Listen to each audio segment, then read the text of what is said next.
आनंद रूपाय। अब इस श्लोक को मैं आपको दूसरी तरह से समझाऊं। कैसे?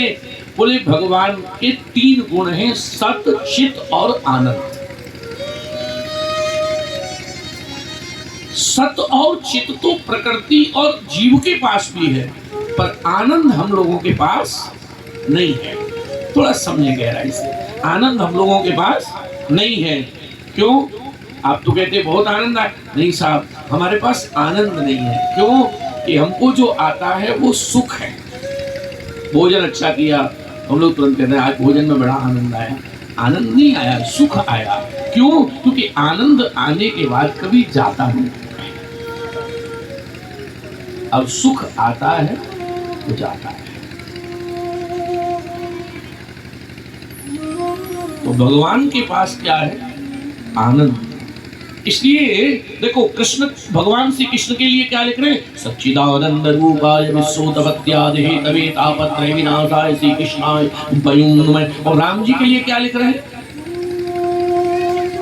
अब तो बड़ा दुर्भाग्य, अभी 4-5 दिन से एक तमाशा चल रहा है कि रामायण के लिए ही कुछ मूर्खतापूर्ण ऐसी बात लोग कर, और सबसे खतरनाक भगवान नेता लोग ऐसी बात करते हैं। हा? अब आप देखो, रामायण को गलत कह रहे हैं, राम को गलत कह दिया, राम है नहीं। और आप, कल हमें कोई पूछ रहा था हमारे आश्रम में कि इसका क्या अर्थ है। हमने कहा अर्थ ये है कि ये लोग अध्ययन ही नहीं करते तो इन्हें बोलने का अधिकार है नहीं। जहां आप ये कह रहे हो कि तुलसीदास जी ने ऐसा लिख दिया, समाज के लिए ऐसा लिख दिया राम जी ने, अरे साहब, आपको ये नहीं पता है कि राम जी के, हमारे एक संत कहते थे, राम जी कैकई के कारण वन नहीं गए थे। राम जी कैकई के कारण वन नहीं गए थे, तो राम जी तो सौरी के जूटे हुए खाने के लिए बन गए थे। राम जी तो उन पर कृपा करने गए थे जिनको कोई छूना नहीं चाहता था। तो आपको ज्ञान नहीं, आपको बोलने से मतलब है। जैसे श्री कृष्ण सच्चिदानंद रूपाय विश्वोत्पत्त्यादिहे तवे तापत्रय विनाशाय श्री कृष्णाय वयं नमः। और राम जी के लिए क्या बोले? राम जी के लिए गोस्वामी जी बोले हैं, जो आनंद सिंधु सुख राशि, जो आनंद सिंधु सुख राशि, सी करते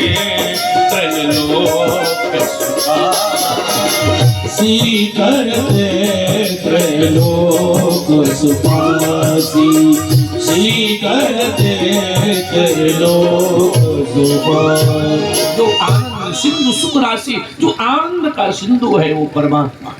भगवान के अतिरिक्त और कहीं आनंद नहीं। अच्छा सच बताओ, आपके गांव में पहले भागवत तो हुई होगी, आप तो कराते हो।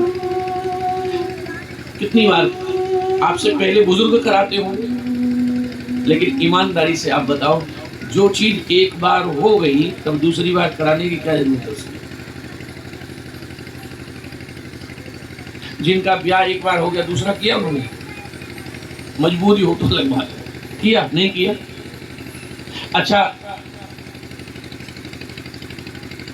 आप सुन, एक ही बार हो लेकिन बार बार कथा होती है, इसका कारण क्या है? कारण यही है कि दुनिया में हर चीज से आपका पेट भर सकता है, पर भगवान से आपका पेट कभी नहीं भर सकता। क्योंकि हमारा मूल परमात्मा है।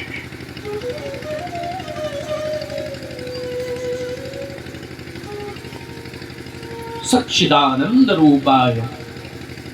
इसको दूसरी तरह से श्लोक को समझ लो। क्या बोले? परमात्मा का नाम सच्चिदानंद है, और करते क्या है? विश्वोत्पत्त्यादिहे तवे तापत्रय विनाशाय। 3 तरह के कष्ट भगवान मिटाते हैं, और दुनिया में 3 ही तरह के कष्ट हैं सज्जनों। कौन कौन से?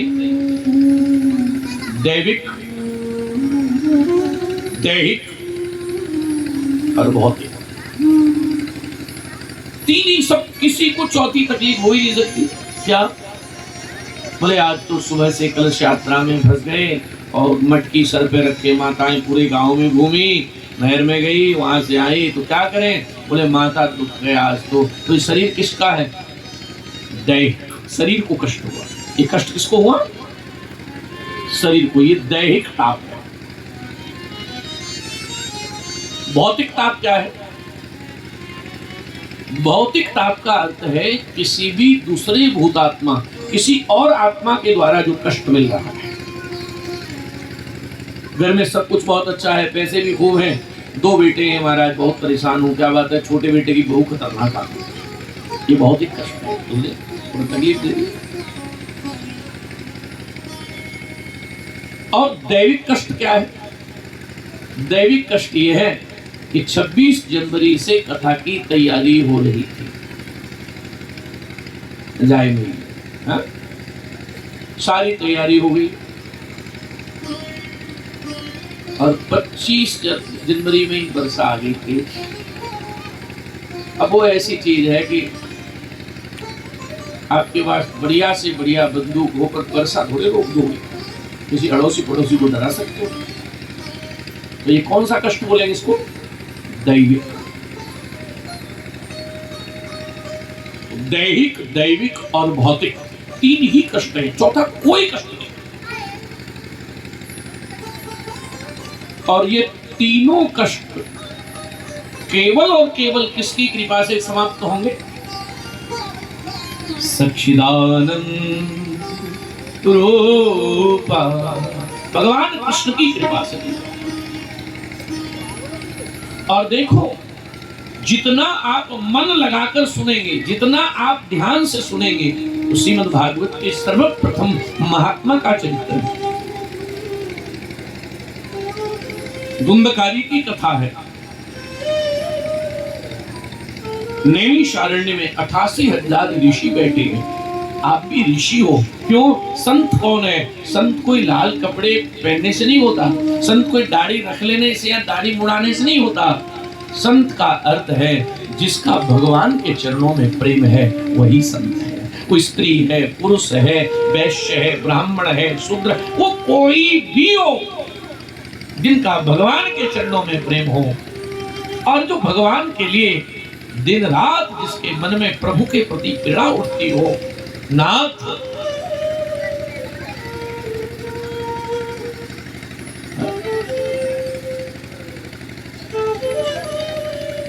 आपके बिना नहीं रह सकता। जैसे मीरा संत थी, कबीर संत थे, तुलसी संत थे। क्यों? क्योंकि इनको भगवान के बिना चैन नहीं पड़ता। 88,000 ऋषियों में सौनकादिक ऋषि जमीन पर बैठे हैं और श्री सूत जी ऊंचे आसन पर बैठे हैं। ऋषियों ने प्रश्न किया ऊंचे आसन पर जो बैठे थे उनसे कि कोई ऐसा कथा सुनाओ जिससे मनुष्य का कल्याण हो। पहले उन्हें संकोच हुआ जो ऊंचे आसन पर बैठे, और उन्होंने कहा कि मुझे संकोच हो रहा है। किस बात का? बोले जो नीचे बैठे हैं उनकी उम्र ज्यादा है और मैं ऊंचे आसन पर बैठा हूं पर मेरी उम्र नहीं। तो बहुत बढ़िया बात कही कि क्या धन वृद्धा बल वृद्धा आयु वृद्धा तथैव च।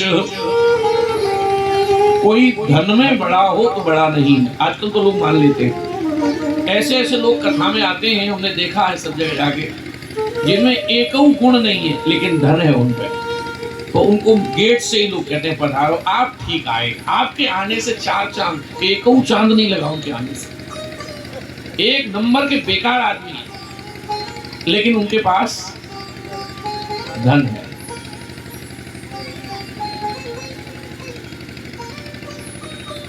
बहुत अच्छे से लोग उनको सजा बजा के बैठाते हैं। और कभी कभी बड़ा उल्टा होता है, उनको कथा कराने वाले उनको सम्मान करते हैं और एक दूसरे से कहते हैं कि ये बहुत धनवान है, कम से कम 50,000 का चंदा दे के जाएंगे, और वो इतना बदमाश है कि वो आपकी चाय पीली चला के फिर बाद में कहते हैं यार इसका तो बेकार स्वागत किया।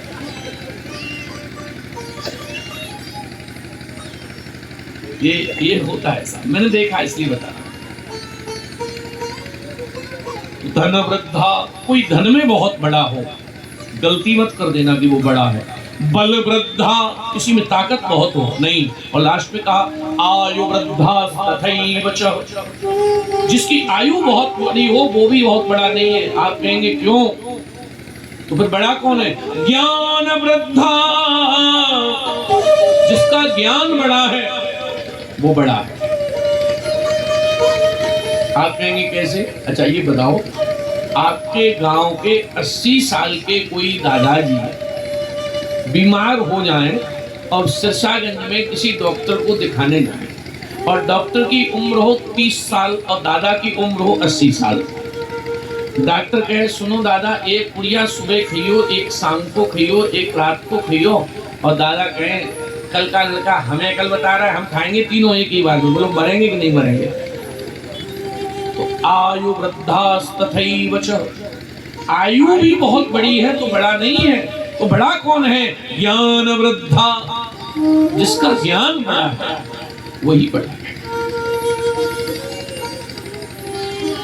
तो आज सौनकादिक ऋषियों ने कहा आपका ज्ञान बड़ा है, तब श्री सूत जी महाराज ने देवर्षि नारद का चरित्र बहुत प्रेम से निवेदन किया है।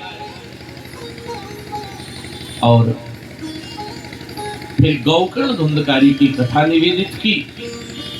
कल 1 बजे आपके दर्शन करेंगे हम, तब वो सब कथाएं क्रम से प्रारंभ करेंगे। आज क्योंकि कथा प्रारंभ होनी चाहिए ऐसा हमारा मन था। आपका भी कोई गलती नहीं है, पहला दिन होता है तो उसमें व्यवस्थाएं बड़ी जमानी पड़ती हैं।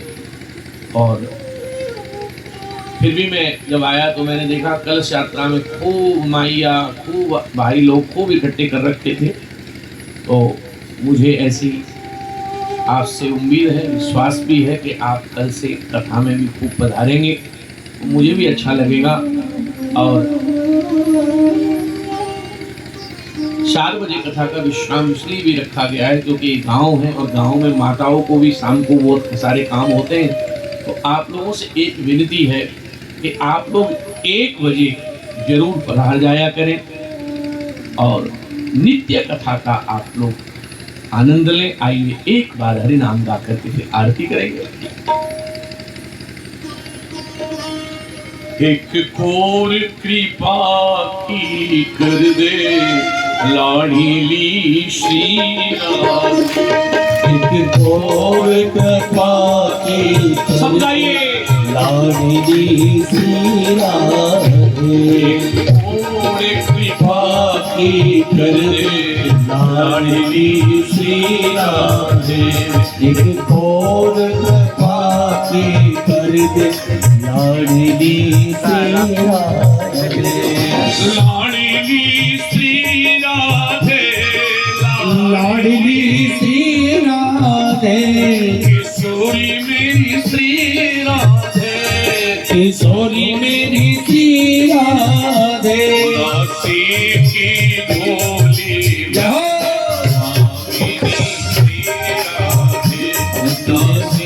की झोली भरद लाडली श्री राधे।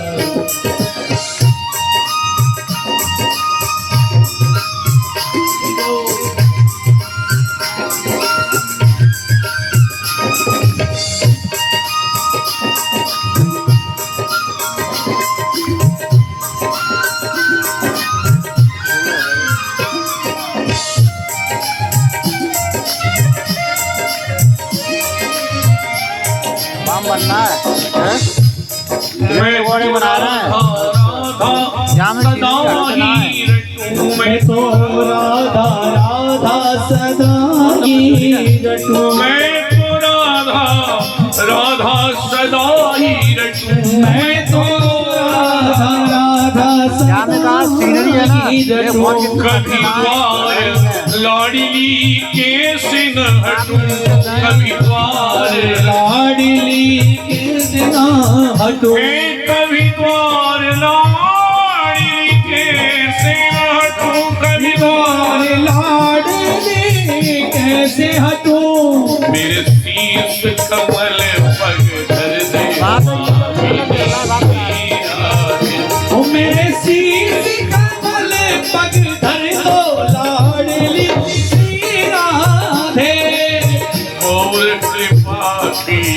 दो लाडली श्री राधे।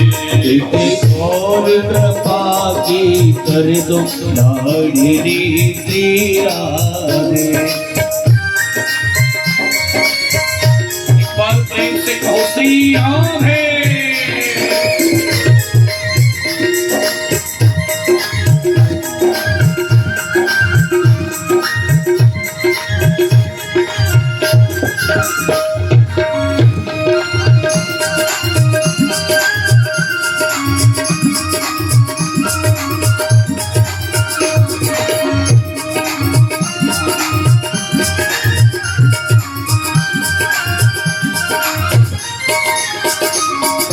बरसाने में राधे बुला लीजिए, बरसाने में राधे बुला लीजिए। अपने चरणों में श्यामा जगा दीजिए, अपने चरणों में श्यामा जगा दीजिए। अपने चरणों में श्यामा जगा दीजिए, अपने चरणों में श्यामा जगा दीजिए। मुझे निज भक्ति का वर दे स्वामिनी श्री राधे।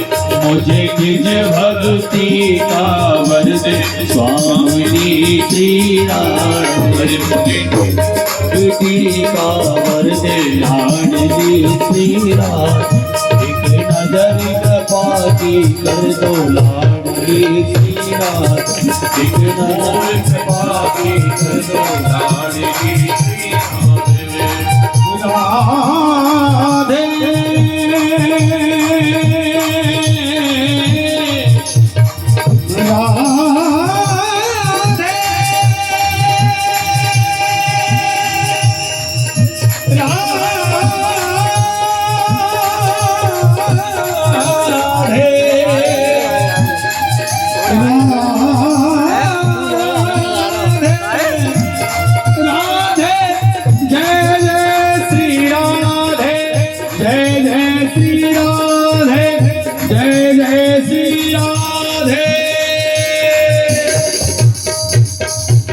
आइए आज विश्राम लेते हैं।